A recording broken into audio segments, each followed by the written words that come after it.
I don't really have a good open for this one, so last week was all about the final exclusive week for New Mutants, and this week is all about the first exclusive week for Excalibur, as I cover issues 8 through 19, and Excalibur Mojo Mayhem. Huh, funny how that works. I genuinely don't know how long of an episode this will be, because as much as I enjoyed these issues, I don't feel like I have much to say about them. They were all pretty consistently great all the way through, and they had good art and fun plots and great character moments. I just don't know what to say about all that.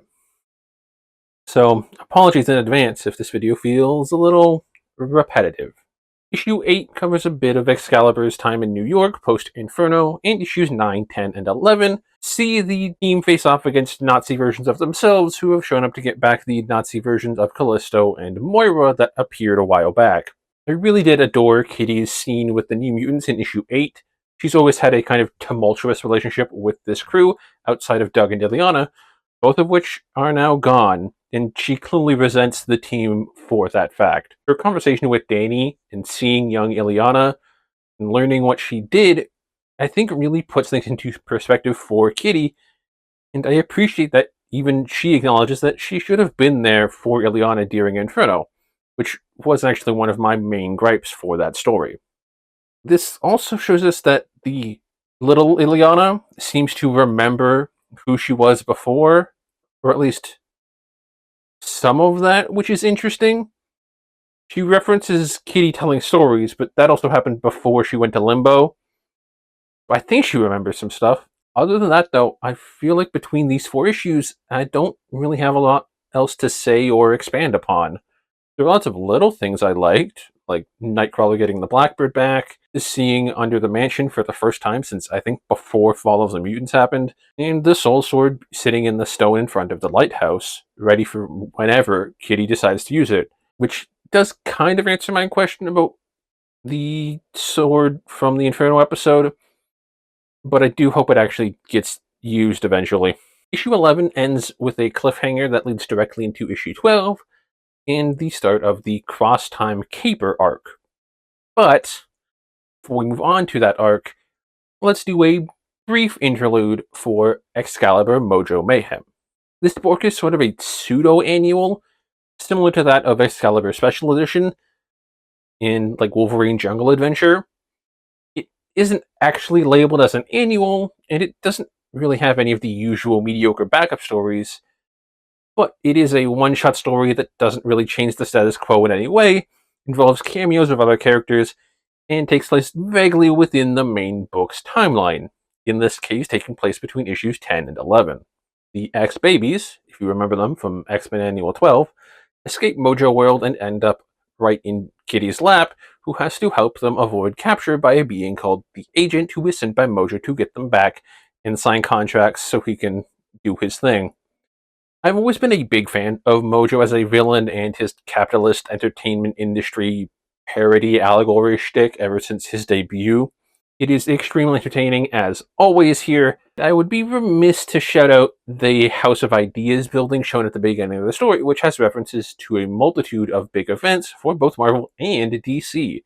And within that, we have the House of Jack and Stan, which is just a portal to the main Marvel universe, and I think that's just such a fun homage is the wrong word, but fun Easter egg to these two big comic powerhouses that created the Marvel Universe as we know it.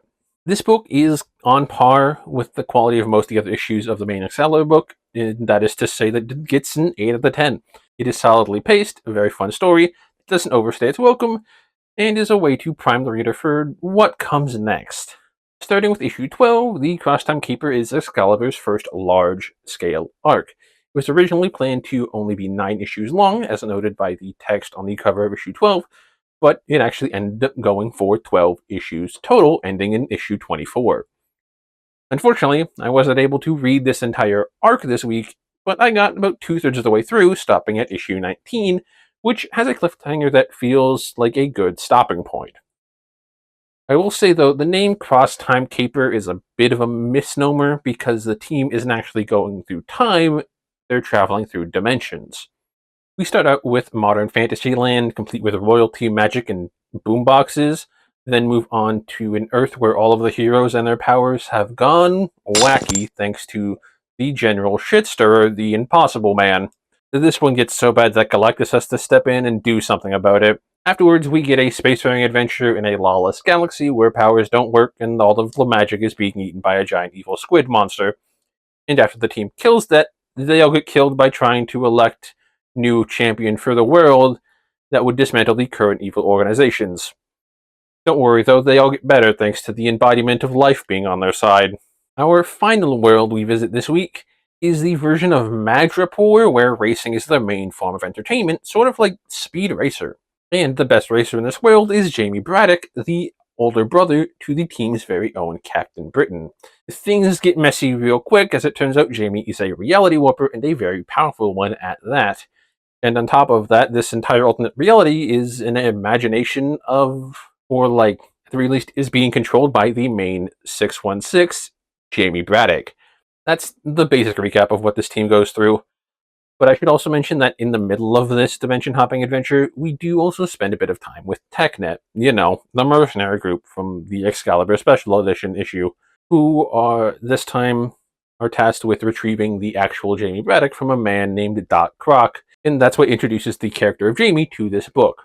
I'm a big enjoyer of alternate dimensions and dimensional travel. It's one of my favorite tropes in sci-fi, so of course, I really enjoy this arc. They play a lot with doppelgangers, specifically of Saturn IX, which I'm hoping will actually lead somewhere, and maybe even tie into the one currently in the main universe that's pretending to be Courtney Ross. But we do also see doppelgangers of Kitty, Lockheed, and Megan as well. I really appreciate how they convey the passage of time in this arc, primarily using the look of the train, both inside and out, instead of actually just telling us how long it has been. As the story progresses, we also see various character relationships develop between the pages, specifically Kitty and Widget, creating a sort of rapport, and Megan and Rachel becoming unintentionally intertwined thanks to Megan's uncontrollable powers. This is kind of set up earlier, I think in issue 9. We get some more of it, and it has kind of built and grown from there. I'm excited to see where this arc goes and how it ends. There doesn't really seem to be a major antagonist, with this team just kind of jumping around. Obviously, for us readers, we know Saturnine is manipulating things in the background, but for the moment, those things she's doing don't seem to have any direct connection to Excalibur's adventures. Maybe in the last 2 issues of the we'll get some more bigger revelations and whatnot, but as of right now, I honestly have no clue how this arc ends other than just them getting back home. And that makes me very excited. I think that's all I have to say about this book this week. And like I said at the beginning, this is not because these issues were bad. I liked all of these issues. There's just not a lot in them for me to talk about at length. They're just extremely solid. They're still weird, but they're not as weird as when they started. So maybe the editors or Claremont himself kind of reined in a bit more as the series has gone on. That said, I still really enjoy this series. I hope that enjoyment continues down the line. But yeah, I think that's it. I hope you all enjoyed this video. If you did, hit the like button, please. That helps a lot. Comment what your thoughts are for this book down below. Next week, we are going to the X-Men, as it's their turn in the team rotation, and this includes the introduction of one of their most popular and recognizable X-Men characters. So subscribe, hit the bell, and I will see you then.